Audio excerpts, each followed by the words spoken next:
बिस्मिल्लाहिर्रहमानिर्रहीम। अमेरिका को एक दफ़ा फिर बली का बकरा चाहिए है। बली का बकरा कौन है उसका इशारा कर दिया गया है। Secretary of state Anthony Blinken साहब ने कहा है कि पाकिस्तान ही वो बली का बकरा बन सकता है जिससे जो बाइडेन साहब की जान बच सकती है। वो कुर्बानी दे के जान बचाते हैं ना। मैं आपको वजह भी बता देता हूँ। वजह यह है कि जो बाइडेन साहब ने अफ़गानिस्तान को जिस तरह हैंडल किया है या जिस तरह अपनी अफवाज वहाँ से और लोग वहाँ से निकाले हैं, बहुत ज़्यादा शदीद क्रिटिसिज्म का शिकार हैं इस वक्त वो। अमेरिका के अंदर इतना ज़्यादा शदीद सियासी धचका उनको लगा है कि जो उनकी रेटिंग्स हैं वो इतनी ज़्यादा गिर गई हैं कि लोगों को ट्रंप साहब याद आ गए हैं कि शायद वो बेहतर थे, या शायद बराबर बराबर क्रिटिसिज्म हो रहा है इस वक्त जो बाइडेन साहब का कि ये कोई ट्रंप साहब से बेहतर थोड़ी हैं। तो इतनी उनकी रेटिंग्स गिर गई हैं। तो इसलिए पाकिस्तान को कहा जा रहा है कि जनाब आली, हम जैसे आपको कहेंगे अफगानिस्तान के मुस्तकबिल में आपने वैसा ही रोल प्ले करना है, और अगर आपने ना प्ले किया तो फिर हम आपके साथ अपनी जो ताल्लुकात हैं उसका एक दफ़ा फिर अहाता करेंगे, और आपके खिलाफ हो सकता है किस किस्म की सैंक्शंस लगाएं ना लगाएं वो भी उसका भी अहाता किया जाएगा। एक वहाँ पे लेजिस्लेटर ने तो ये भी कह दिया कि जनाब आली, आप इनका नॉन नेटो एलाई का जो स्टेटस है बिल्कुल ख़त्म कर दें। इन्होंने तो बड़ी ज़्यादती की है। ये तो अफगान तालिबान को जो है इन्होंने पनाह दे रखी हुई थी, और उनको जो है ये बहुत सपोर्ट करते थे, तो इसलिए आप इनका स्टेटस ही ख़त्म कर दें। अच्छा, अभी ये बहस हो ही रही थी वहाँ पे। Secretary of state Antony Blinken साहब वहाँ पे बैठे हुए थे, तो एक और वहाँ के सेनेटर थे क्रिस वैन हॉलन साहब। उन्होंने वो बड़ी मज़ेदार गुफ्तगू थी उनकी। मैं वो थोड़ी सी आपको बता दूं, उसके बाद मैं पाकिस्तान वाली साइड के ऊपर आता हूं कि पाकिस्तान ने क्या क्या पापड़ बेले हैं। जनरल बाजवा साहब ने क्या क्या पापड़ बेले हैं अफगान तालिबान को मनाने के लिए कि आप अमेरिका के साथ जाके बातचीत करें दोहा के अंदर। उसके ऊपर मैं आता हूं, लेकिन पहले मैं वो आपको गुफ्तगू बता दूं जो क्रिस वैन हॉलन साहब जो कि वहाँ पे सेनेटर हैं अमरीकी, उन्होंने गुफ्तगू की सेक्रेटरी ऑफ स्टेट के साथ। उन्होंने पूछा उनसे कि बताइए, क्या आपने पाकिस्तान को नहीं कहा कि अफगानिस्तान के तालिबान के जो लीडरान हैं जिसमें मुल्ला बरादर शामिल हैं उनको रिलीज़ करें ताकि हम बात करना चाहते हैं। उन्होंने कहा जी बिल्कुल, हमने उनसे कहा कि आप उनको रिलीज़ करें, मुल्ला बरादर साहब को, हम उनसे बात करना चाहते हैं। उन्होंने कहा क्या आपने डेडलाइन नहीं सेट की, और क्या आपने अफगान हुकूमत यानी कि कारज़ाई हुकूमत को बिल्कुल ही खुडे लाइन नहीं लगा दिया आपने जब आप बातचीत कर रहे थे अफगान तालिबान से, और आपने 5,000 कैदी जो तालिबान ने शर्त रखी थी कि छोड़े, आपने छोड़े नहीं, जिन्होंने बाद में जाके अफगानिस्तान के ऊपर कंट्रोल हासिल किया। सेक्रेटरी ब्लिंकन साहब ने कहा जी ऐसे ही हुआ था, हमने ऐसे ही किया। उन्होंने कहा क्या आपने, आपसे मुराद है ये ट्रंप साहब सदर थे उस वक्त जब ये तमाम गुफ्तगू हो रही है जिसके बारे में। उन्होंने कहा क्या आपने विड्रॉल के लिए ये नहीं कहा था कि तालिबान जो हैं वो आज़ाद होंगे अफगानी फोर्सेस पे हमले करने के लिए, उनको मारने के लिए, लेकिन अमरीकी फौजों को वो हाथ नहीं लगाएंगे? क्या आपने मुआहदा नहीं किया था ये? उन्होंने कहा जी किया था। तो उन्होंने कहा कि आप इतना ज़्यादा दोगलापन फिर क्यों दिखा रहे हैं?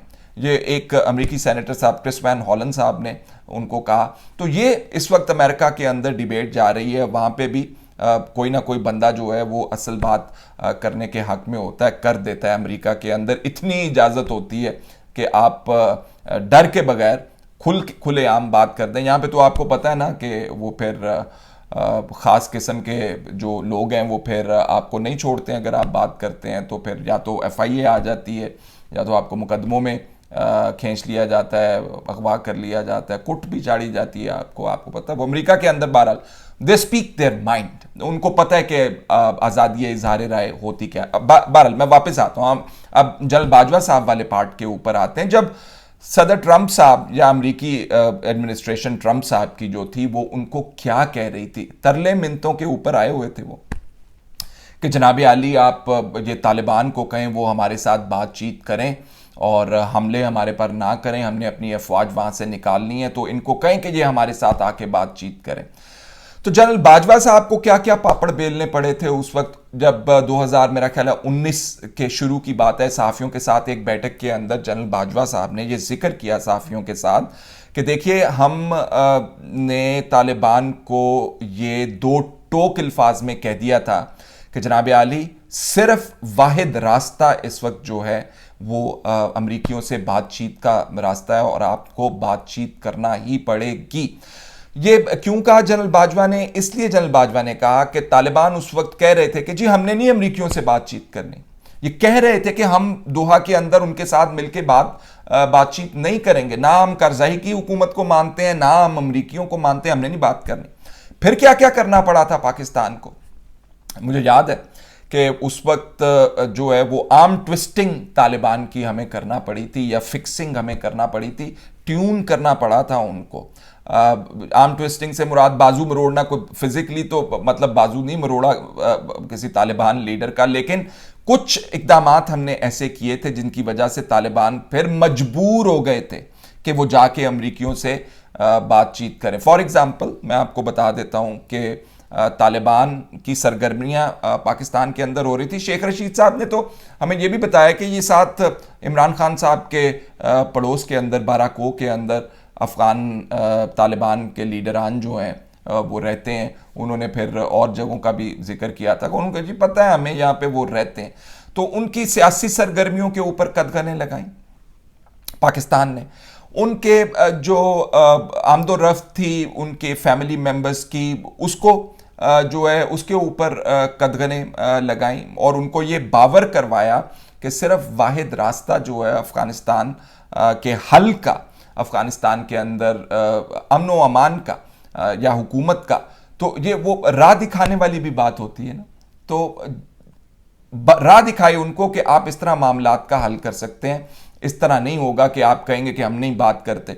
तो बावजूद इसके ये तमाम बातें आउट इन दी ओपन हैं, रिपोर्टेड हैं, सहाफ़ियों को पता है कि क्या क्या पापड़ बेले गए पाकिस्तान की तरफ से तालिबान को मनाने के लिए। उसके बावजूद, पता होने के बावजूद भी अगर अमरीकी ये कह रहे हों कि हुन असी तानू दसांगे तुसी आइंदा की करना है अफगानिस्तान दे मुस्तकबिल के बारे में, मेरा ख्याल है वो विंडो जो है अब अमरीकियों के लिए बहुत ही नैरो हो गई हुई है, बहुत क्लोज हो गई है।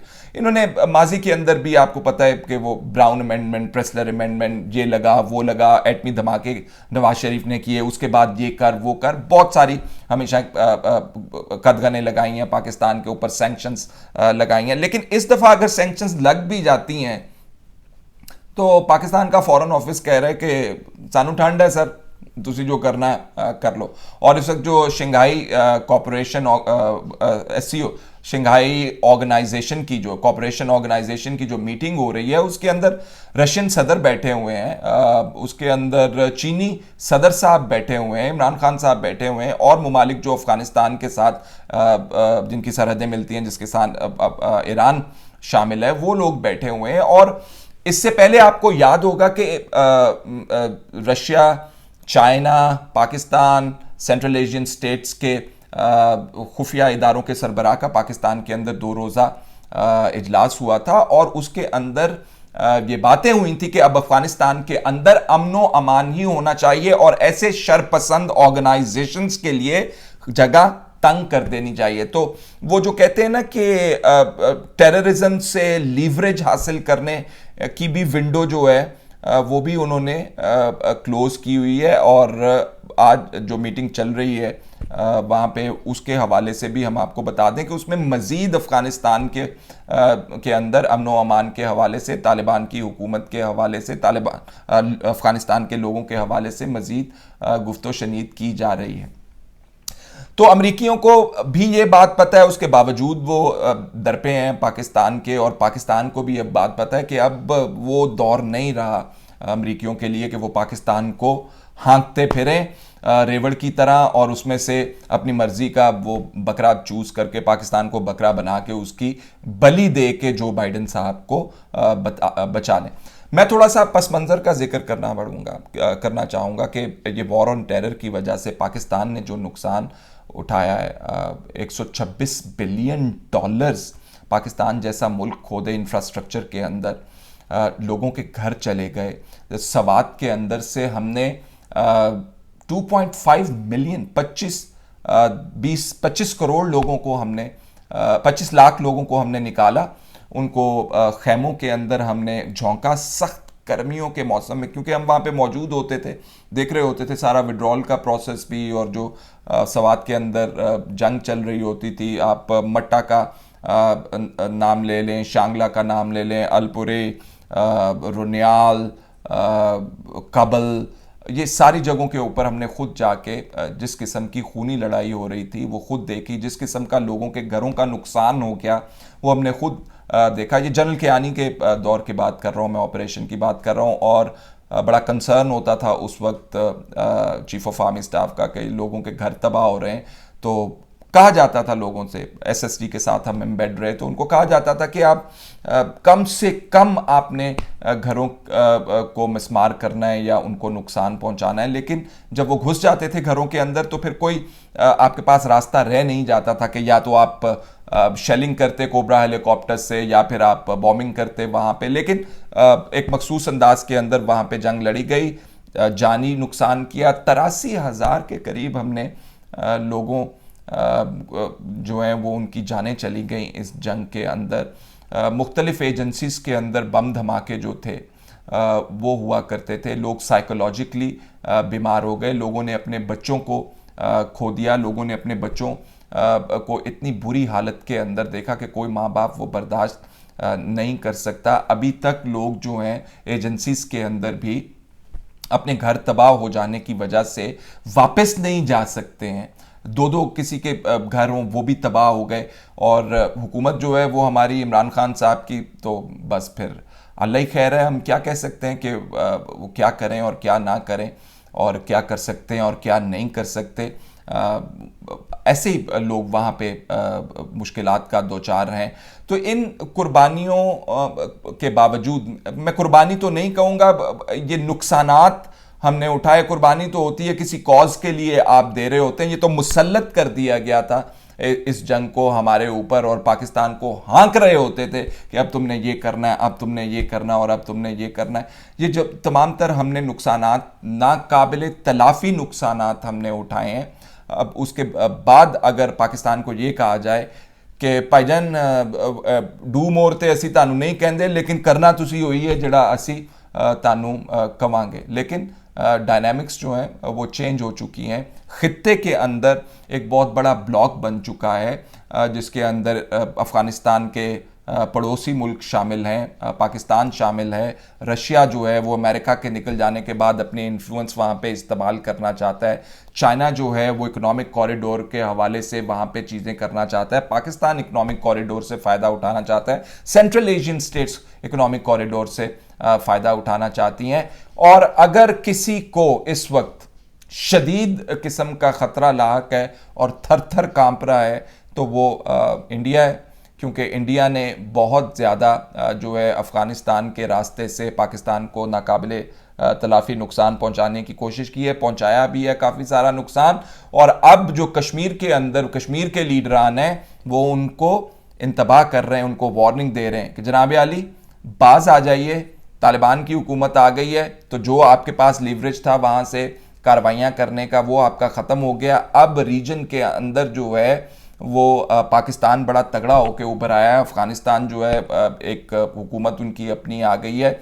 आप ये जो कश्मीरियों के साथ बर्ताव कर रहे हैं इसको बंद करें, नहीं तो आपको इसके कॉन्सिक्वेंसेस या असरात जो हैं वो मुरतब होंगे। और आने वाले दिनों के अंदर इंडिया को ये शदीद ख़तरा है कि पाकिस्तान या अफ़गानिस्तान या खित्ते के दीगर ममालिक जो हैं वो कश्मीर के मसले को कैसे उठाते हैं। फ़िलहाल इतना ही, इजाज़त दीजिए, अल्लाह हाफ़िज़।